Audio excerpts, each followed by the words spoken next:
সম্প্রতি বাণিজ্য সচিব মহোদয়ের ম্যালেরিয়াতে মৃত্যু হয়েছে বলে যে কথাটি ছড়িয়েছে সেটি নিয়ে নতুন করে আতঙ্ক তৈরি হয়েছে। ঢাকা শহরে ম্যালেরিয়া হওয়ার ঝুঁকি আছে কি নেই?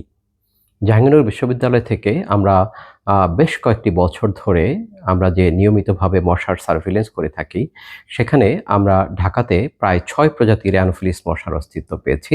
তার মধ্যে কয়েকটি আছে ম্যালেরিয়ার চিহ্নিত বাহক।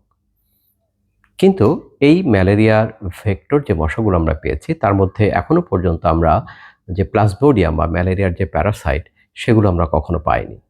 তবে বাংলাদেশের যেহেতু বেশ কয়েকটি জেলাতে ম্যালেরিয়া রয়েছে, বিশেষ করে বান্দরবন, খাগড়াছড়ি, রাঙামাটি এবং বিদেশেও যাতায়াত রয়েছে যেসব দেশগুলোতে ম্যালেরিয়ার ঝুঁকি আছে, সেসব দেশগুলো থেকে ভ্রমণ করে অথবা বাংলাদেশের এই জেলাগুলো থেকে ভ্রমণ করে যদি কোনো মানুষ ঢাকাতে ম্যালেরিয়া প্যারাসাইট নিয়ে আসে, যেহেতু ঢাকাতে ম্যালেরিয়ার বাহক এর উপস্থিতি আছে, সেক্ষেত্রে আমাদের লোকালি ঢাকাতে সংক্রমণ হতে পারে অথবা নাও হতে পারে। তবে সেটি গবেষণার দাবি রাখে।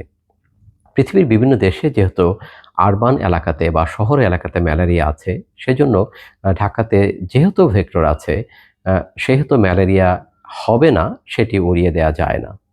সেজন্য আ আগে থেকেই আমাদের এই ম্যালেরিয়ার যে বাহকগুলো ঢাকাতে পাওয়া যায়, সেগুলো নিয়ে বিস্তর গবেষণা হওয়া দরকার। তাদের ভেক্টোরিয়াল ক্যাপাসিটি, স্পোরোজোয়েট রেট, আ তারা কতটা ভেক্টোরিয়াল রোল প্লে করতে পারবে যদি প্যারাসাইট পায়, সেগুলো নিয়ে গবেষণা করে আমাদেরকে পূর্বভাবে প্রস্তুত থাকা দরকার। যদি কখনো ঢাকাতে ম্যালেরিয়া হয়, তাহলে আমাদের কিভাবে আমরা সেই দুর্যোগ মোকাবেলা করব।